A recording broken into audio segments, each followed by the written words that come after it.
स्वागत है आप सभी का एनएफ न्यूज पर। मैं हूं आपके साथ रोहित। जिस तरीके से अभी दुनिया ने चिनाब ब्रिज देखा, उससे भारत का वैभव निश्चित तौर पर बढ़ा। जब प्रधानमंत्री ने वहां से तिरंगा लहराया तो पूरी दुनिया ने देखा कि भारत क्या कुछ कर सकता है।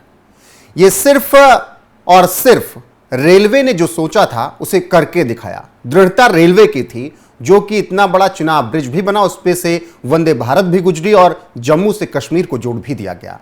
इसके अलावा देश के तमाम हिस्सों में वंदे भारत की सौगात मिल चुकी है और अब पूरी दुनिया में वंदे भारत और चिनाब की चर्चा हो रही है।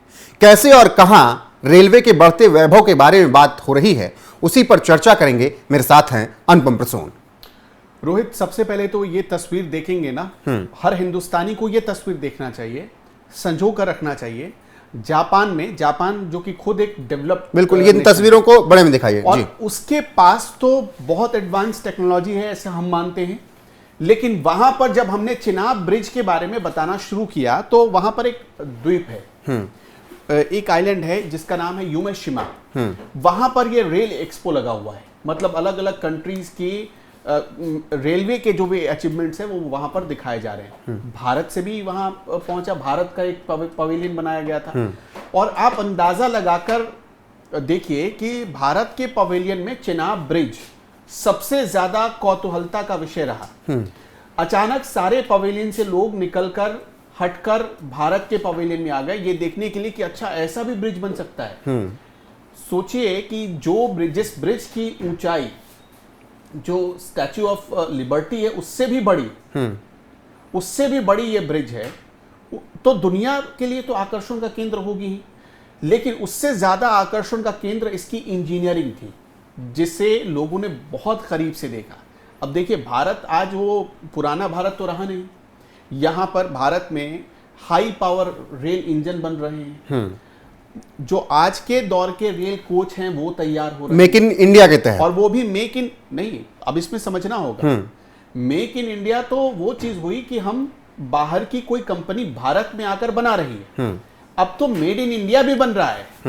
यही एक सबसे अच्छी बात है, हम मेक इन इंडिया भी कर रहे हैं और मेड इन इंडिया भी कर रहे हैं। तो भारत के लिए दोहरा अचीवमेंट है इस पूरे एक्सपो में। चिनाब के अलावा रेलवे की इतनी चर्चा क्यों वंदे भारत की? मैं आपको बता रहा हूं, वंदे भारत जो सेमी हाई स्पीड ट्रेन है भारत के लिए, वो भारत जैसे जो आज हमारी पटरियां हैं, देखिए ये पटरियां तो कोई आज की बनी नहीं, ये जो पूरा सिस्टम था ये सालों पहले से बना आ रहा है, उसमें धीरे धीरे मॉडिफिकेशन हुआ।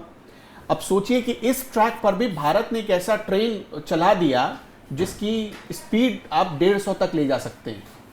आप देखिए 1.5, तो इसलिए जो वंदे भारत के जो कोचेज हैं, वंदे भारत की जो इंजन है, वो सब बहुत इतना खूबसूरत बनाया गया है, इतना उसमें बेहतरीन कलर्स दिए गए हैं, तो वो एक आकर्षण का केंद्र बनते हैं, वो अट्रैक्ट करते हैं लोगों को। अब उसमें लोगों को फील यही आती है कि भाई ये जो ट्रेन है, आपने देखा होगा जो जापान के बुलेट ट्रेन है, बिल्कुल उस तरह की फील आती है। तो वही तो सवाल है, जापानी तो पहले से टेक्नोलॉजी में इतने आगे हैं, फिर ये कौतूहल का विषय उनके लिए क्यों था? सामान्य सी पटरी पर आप 150-200 की स्पीड वाली ट्रेन चला रहे हैं, तो ये तो सबके लिए एक आश्चर्यजनक चीज है ना। अब जैसे जम्मू कश्मीर के रूट पर जो आप चिनाब ब्रिज पर वंदे भारत चल रही है, उस वंदे भारत की टेक्नोलॉजी के बारे में जब आप जानेंगे तो आप हैरान रह जाएंगे। अब बताइए कि अगर बर्फबारी हो तो उसके ग्लासेस जो उसमें विंडो में शील्ड जो लगा है, वो ऐसा है कि बर्फ का एक हल्का सा वेपर भी नहीं जम सकता। मतलब वो तो मैंने जब कवर किया उसको मैंने देखा। आप तो खुद वहां गए थे। बिल्कुल। आप उस ब्रिज पर जब चले जाएंगे, उस ब्रिज, अब लोग ये कहेगा जैसे इतना आकर्षण क्यों, इतने घने जंगल में पहाड़ों के बीच नीचे चिनाब नदी बह रही है और नदी इतनी तेज वेग से बह रही है, उसके बीच सिक्योरिटी कैसे होगी, ये सवाल उठा। बिल्कुल सवाल उठा। और जब मैंने अंजी ब्रिज पे चिनाब पर इतने सारे, आप अपनी बात को आगे बढ़ाइए। जब सवाल उठने वाली बात आ रही है, जब मैंने बात की टीजी सीताराम जी से, वो भी उसमें प्रोजेक्ट में पूरे शामिल है, उन्होंने कहा जब पहली बार हम लोग गए ना, तब हम नाव से हम लोग वहां पर पहुंचे और एक बार मुंह से यही निकला कि असंभव है। मतलब कि जब ऊंचाई देखी गई कि इतने ऊंचे ले जाना है ब्रिज को, तो असंभव था, क्योंकि पानी सबसे पहली बात था कि हम कैसे ऊपर लेके जाएंगे। मोटे तौर पर बात बताता हूं, जब चिनाब ब्रिज बन रहा था या अंजीखड़ ब्रिज बन रहा था, हम क्या बाहर से कोई टेक्नोलॉजी लेकर आए थे? नहीं, भारत के आईआईटी में वो सारी तकनीक विकसित हुई। एक एक जो नट बोल्ट लगा है ना, वो भारत में बना हुआ है। तो ये भारत के लिए और दुनिया के लिए तो इसलिए भी बड़ा आश्चर्य हो रहा है कि अरे ये वही भारत है जो कल तक नट बोल्ट भी हमसे खरीदता था।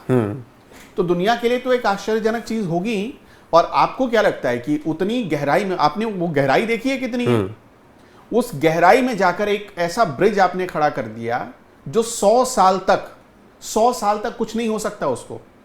आप सोचिए, रिएक्टर स्केल के 7 पैमाने के भूकंप के झटकों को वो झेल सकता है। तो उस ब्रिज को बनाने में कितनी मेहनत और कितनी वैज्ञानिक सोच लगी होगी, इसका अंदाजा लगाकर देखिए। तो दुनिया जब ये देखती है तो इसलिए हैरान हो जा रही है। और दूसरी बात मैं आपको बताऊं, भारत ने जो डेवलपमेंट के माइलस्टोन बनाए हैं, भारतीय रेलवे ने जो डेवलपमेंट के माइलस्टोन खड़े किए हैं, जो पिलर्स या झंडे गाड़े हैं, उसके पीछे जो CO2 उत्सर्जन है, अभी दुनिया में चर्चा चल रही है ना क्लाइमेट चेंज की, जो कार्बन उत्सर्जन है उसमें बहुत न्यूनतम है।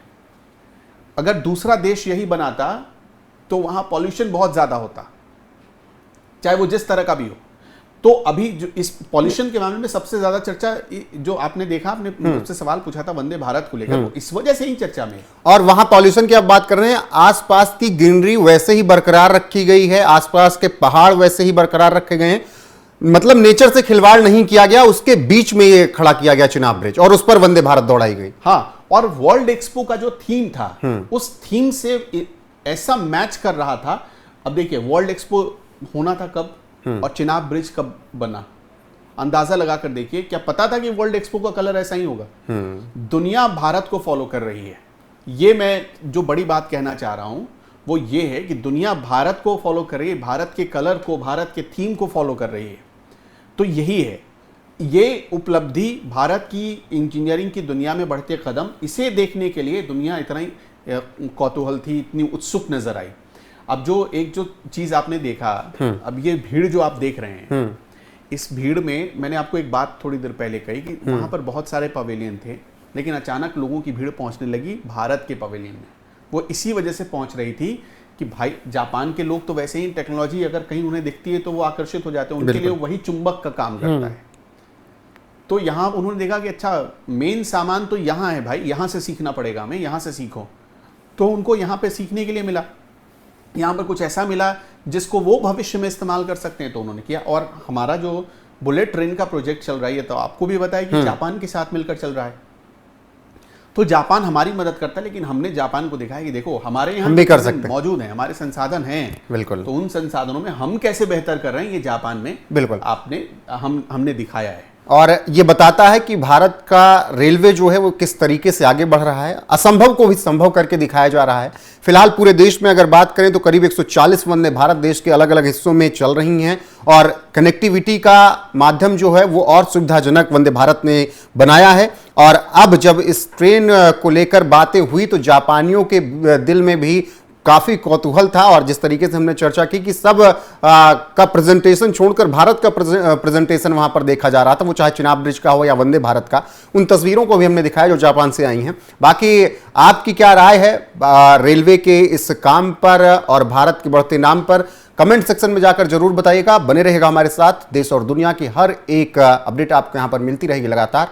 नमस्कार।